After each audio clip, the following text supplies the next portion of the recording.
Hello? Come in?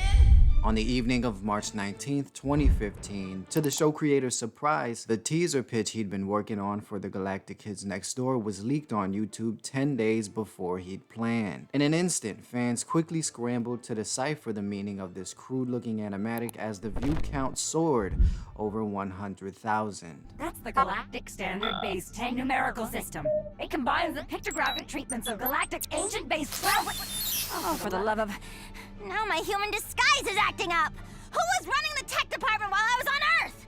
Numbuh moron! I suspect Numbuh Moron was also a Cartoon Network executive at the time, as the show didn't get picked up despite the vested interest of a rabid fan base. Who are you calling moron? However, the teaser did implicate one of the most hated characters of the K&D cast, Lizzie Divine, as being not only a plant or spy, but also a plant-based alien creature working in tangent with the Galactic Kids Next Door. I was gonna include her in a larger video about overly obsessed characters, but I realized that there's so much to unpack and recontextualize that it pretty much justified the creation of this video. You forgot one thing, delightful dorks! My crazy girlfriend! But before we get to that, this video is sponsored by Hypnotoad. Thanks, Hypnotoad. Now back to the video.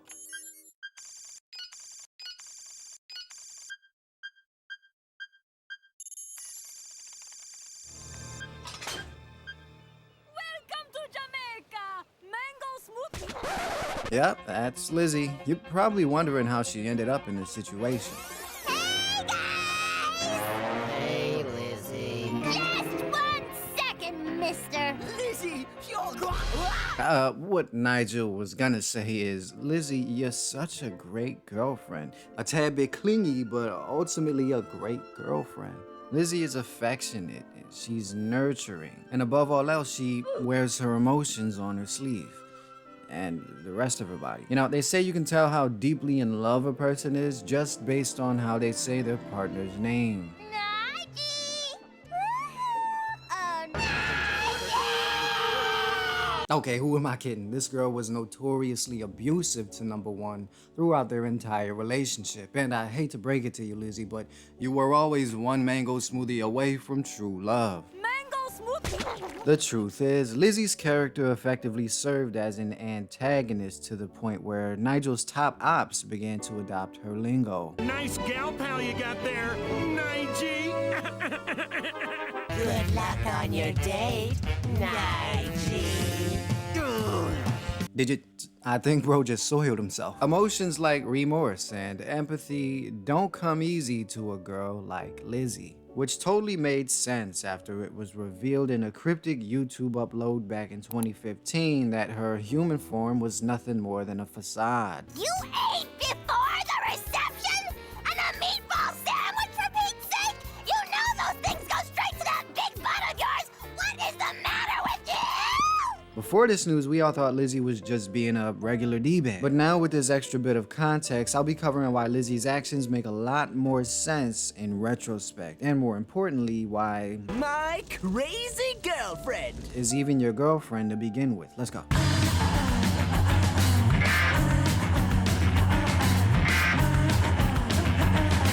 The show creator, Mr. Warburton, has been edging about a K&D spin-off since like 2014. And it's safe to say, if you're still holding out hope by now, you're probably overinvested. Or me. And for good reason, since the show was an apparent success, punctuating the end of Cartoon Network's golden age. But since then, the story has evolved into what we now know as the Galactic Kids Next Door. The new name implying that the events of the original show have now, much like your mom, ballooned to galactic proportions.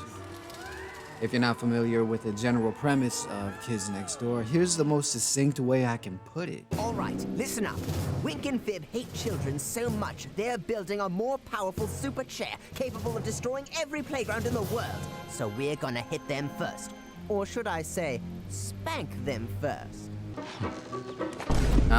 You should definitely go with hit them first. I like Kids Next Door because they refer to people's age like it's their species or something.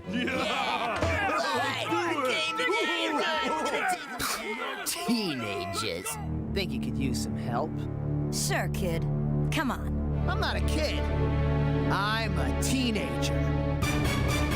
Anyways, the Galactic Kids Next Door takes the age war to a whole nother level by basically planning the genocide of all adults, which is where Lizzie Divine comes in, or as we should address her alien form, Numbuh Vine. Holy She looked better as a plant. I heard that! Lizzie is a space alien sent here to dismantle all of Number One's personal relationships in an attempt to lure him into the galactic anti-adult cult.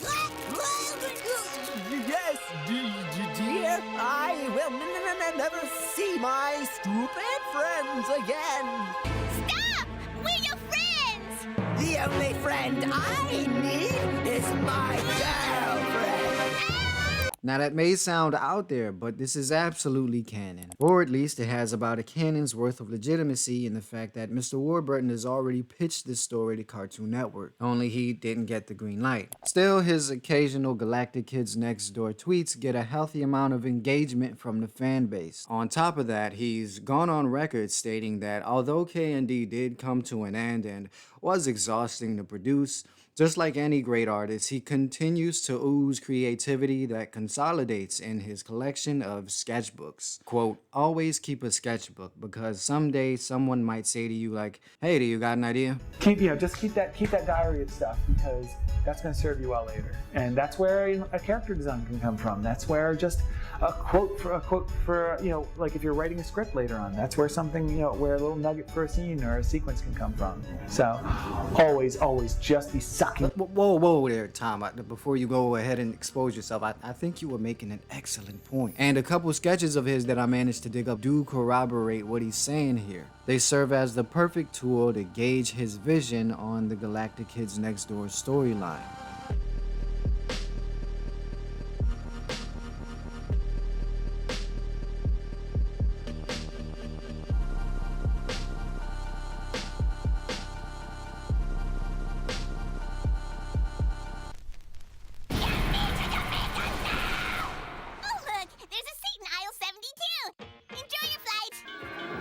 I'd be giving Numbuh Vine too much credit if I try to make it seem like she fooled us all hook, line, and sinker. I mean, there's no denying that she did successfully disguise herself, but her intentions to pull Nigel further and further away from the kids next door were obvious off rip. What? How are you going to... When I said you're not working during lunch, I meant you're not working during lunch! Whenever Nigel has a mission, then Lizzie's mission suddenly becomes, how do I stop this kid? If his mission is to backdoor the delightful children, then Lizzie's trying to link with the delightful children. If his mission is to sleep, then Lizzie is most certainly trying to wake him up. If his mission is to live freely, then she is there with a Bluetooth Neuralink that would make Elon spit out his coffee. Lizzie! How could you? How could you double-cross me? I don't know. Well, in hindsight, she really can't double-cross you because she was never on your side to begin with. What do we do now? Now? Now you get everyone off that planet! Everyone? Numbuh Vine is an intergalactic spy with a bad attitude and an abandoned YouTube channel. She doesn't have money, but she does have a very particular set of skills. Skills that she has acquired over a very long career. Skills that make her a nightmare for people like Nigel. Oh, I meant Nigel. Nigel! Wake up! Just act natural. Come on, let's get some cake and ice cream and you to get your strength back up. But it wasn't a dream. It was more than that. I'd say Number One performed well, don't you think? He's not ready yet. Proceed with the test. These quote-unquote tests have been going on for quite a while now, and Lizzie being the plant has been an absolute linchpin, if anything, to the Galactic Kids Next Door operation. Can we do this another time? I've just finished a mission and I'm tired and sticky. Poor Nigel! Always working so hard on those missions. It's crazy. Now we understand Numbuh Vine's fake empathy to be nothing but an angle meant to drive a wedge between Nigel and the kids next door. But how did Lizzie make toppling an entire empire look accidental? It's simple. She posed as an unassuming, date-obsessed... Date's crazy! Sorry, date-crazy girlfriend. Calling number one! Calling number one! I have an urgent urgent mission for you. Why don't you just transmit those big bad mission-y thingies to me, and I'll make sure Nigel gets them. In many ways, the Galactic Kids Next Door is a cult, and if they're any good at culting, then they'll want to get Nigel alone, separate from his family and friends. And that's where Numbuh Vine comes in. But unfortunately for her, his kid's always on the clock. But to Lizzie, that's nothing a little emotional blackmail can't fix. I said no, Nigel Uno! Oh, come on! Look, if you let me listen at Warburton's store, I'll take you on a date tonight. Now, there's nothing wrong with a bit of you scratched my back, I scratched yours, especially in a relationship. But when one of those backs is a big hairy gumbo slice back, then there might be a more pressing matter in the relationship. Let's move out! Lizzie! What are you doing here? Don't tell me you forgot our date tonight! Oh no, it couldn't be me. She getting kicked out the trap so fast. She getting kicked out the trap before she could say mango smoothie. If there's one thing that pisses me off is when someone throws a tantrum actually expecting to get what they want in the end. So of course, whenever Nigel rewards this behavior, it continues to boggle the mind. But what about our date? If you think one date is more important than saving a lifetime of recesses, then so be it. I'll abort the mission and leave with you. Oh, Nigel! After a while, Lizzie figures why should he even have to choose between a mission and a date? Turning his mission into a date would be even more diabolical. I'm not even gonna let you walk me home. And then you'll have to go tell all your friends how you blew it so bad on your date. Looking back, this episode was the nail in the coffin for me, because Lizzie basically co-signs the delightful children's attempt to mind control the entire party. Take them!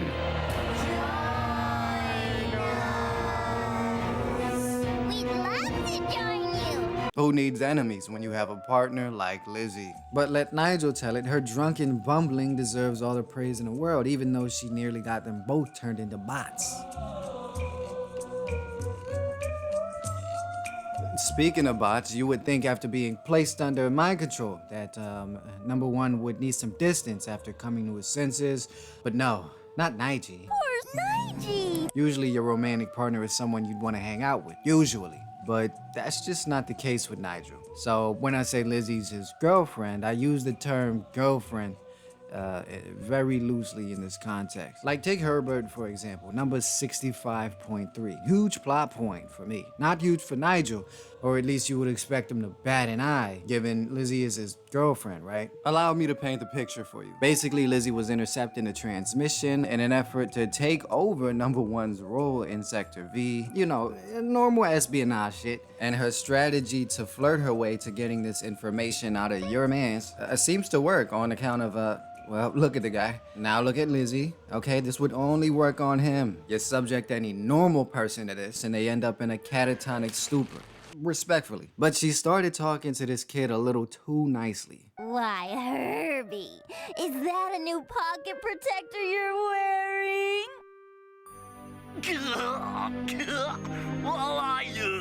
One thing leads to another, and before you know it, Herb is full-blown crashing out over Lizzie.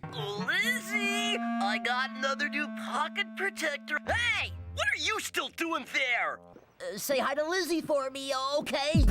Hey, yo, nigga, what? You gonna let him talk to you like that, Nigel? He say hi to your girl for me sound like fighting words to me. Unless she's not really a girl. You are such a boy. All right, say no more. This walking, talking meatball is the best match for Lizzie. What with both of them not having a neck. Just untie me. In my humble opinion, this is a completely fake relationship. There's nothing here to support it, and there are countless reasons for Nigel to leave. The only benefit Nigel gets out of being with Lizzie is the ability to summon his girlfriend like a draw 4 card to save his skins at the last minute. You forgot one thing, delightful dogs. My crazy girlfriend.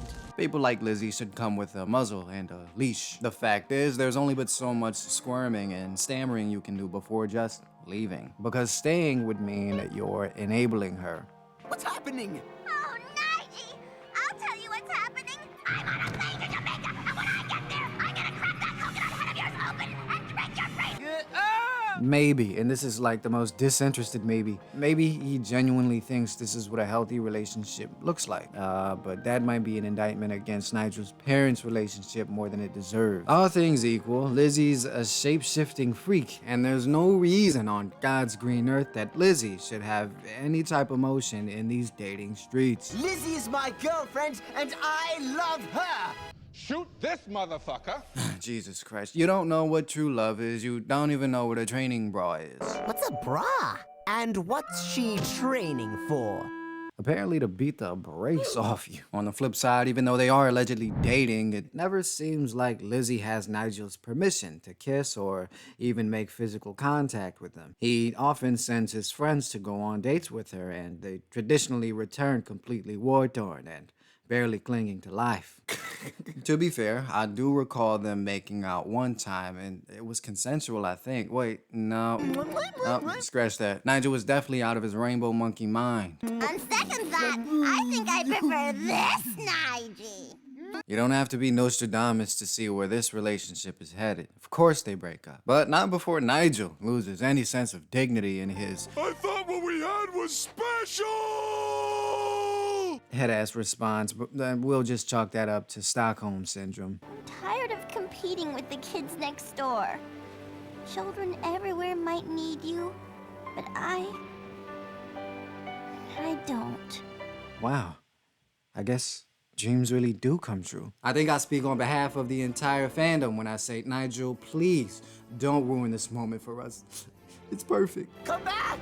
It's okay, bro. Number 362 is right there. Or just don't date at all. You're 10 years old. The computer did excellent work for us.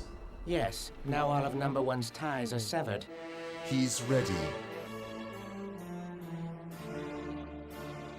In summation, basically Lizzie has successfully played her part in a plot that continues to thicken even past the show's finale. I also found it necessary to shift the spotlight on Lizzie, exposing the fact that she was literally and figuratively a plant the entire time to highlight the most important development in the story since the show's conclusion. Of course, Mr. Warburton has retroactively fitted this narrative, but I think it's the perfect fit. Don't do it, Nigel! This isn't what the kids next door is about! Galactic Kids Next Door rules! Will number one pull a Aaron Yeager? Tune in next time to find out. Oh wait, sorry, the show isn't greenlit yet. Cartoon Network is just too busy pulling random shows off of Max while I'm in the middle of me working on them. Come on. Shoot this motherfucker! If you made it this far, you might as well go all the way. Go ahead and subscribe if you're not already. No one covers Kids Next Door like this channel. No one covers cartoons like this channel. I've checked, trust me, it's a snooze fest out there. And thank you for the support on the last video. I will continue snapping just like that. Like the video and you will see me in the future. Comment anything you would like to see me cover. And anyone else who's equally delusional about the show, just like me, I'm still curious of your thoughts on what could come of it. Hopefully this contributes to the eventual production of the show. But now, this has been Adrenaline Flux, and until next time, Mango Smoothie?